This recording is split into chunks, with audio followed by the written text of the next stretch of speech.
Welcome to Madison Public Library in Madison, Ohio's Theater of the Mind, Shakespeare Edition. Today, we begin with Act 1, Scene 2 of William Shakespeare's famous tragedy Macbeth. To hear more of Macbeth, like this video and subscribe to our YouTube channel. In this scene, we meet many of the principal characters of the play. In this production, many of the parts are played by women. King Duncan of Scotland is played by Sarah V. The Sergeant is played by Wendy C. Malcolm, the son of the King of Scotland, is played by Bailey B. The Thane of Ross, referred to as Ross, is played by Morgan B. In this scene, they are learning of the fighting and exploits of some of their fellow countrymen.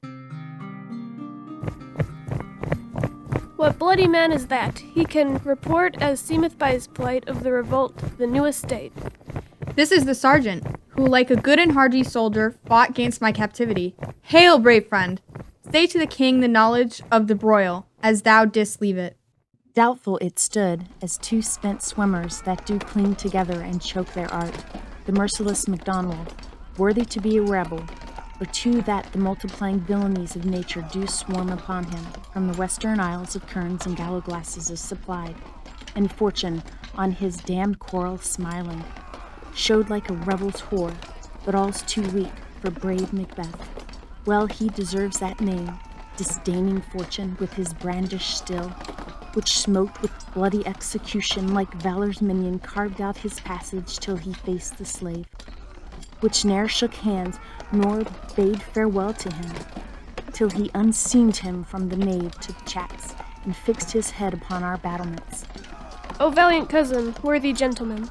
As whence the sun gends his reflection, shipwrecking storms and direful thunders break, so from that spring whence comforts seem to come, discomfort swells.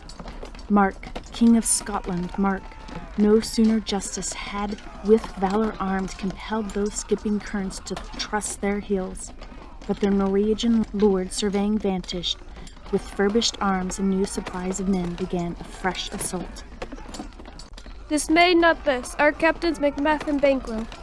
Yes, as sparrows, eagles, or the hare of the lion, if I say sooth, I must report that they as cannons overcharged with double cracks, so they doubly redoubled strokes upon the foe, except they meant to bathe in reeking wounds, or memorize another Golgotha, I cannot tell, but I am faint, my gashes cry for help.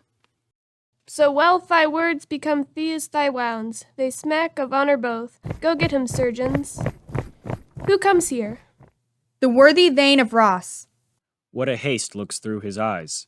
So should he look that seems to speak things strange. God save the king. Whence camest thou, worthy Thane? From Fife, great king, and where Norwegian banners flout the sky, and fan our people cold, Norway himself, with terrible numbers, assisted by the most disloyal traitor, and Thane of Crowdor, began the dismissal conflict, till Belladonna's bridegroom, lapped in proof, confronted him with self-compressions, point against point rebellious, arm against arm, curbing his lavish spirit, and, to conclude, the victory fell on us. Great happiness. That now, Sweno, the Norway's king, craves composition, nor we would dine him burial of his men, till he disband at St. Combs Inch. $10,000 our general use.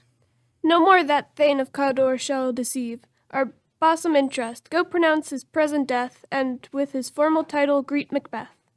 I'll see it done. What he hath lost, noble Macbeth has won. And this was Act 1, Scene 2 of Macbeth. Thank you to Sarah, Wendy, Bailey, and Morgan. Don't forget to like this video and subscribe to our YouTube channel for the next scene of Macbeth. Also, follow us on Facebook, Twitter, Instagram, and Pinterest.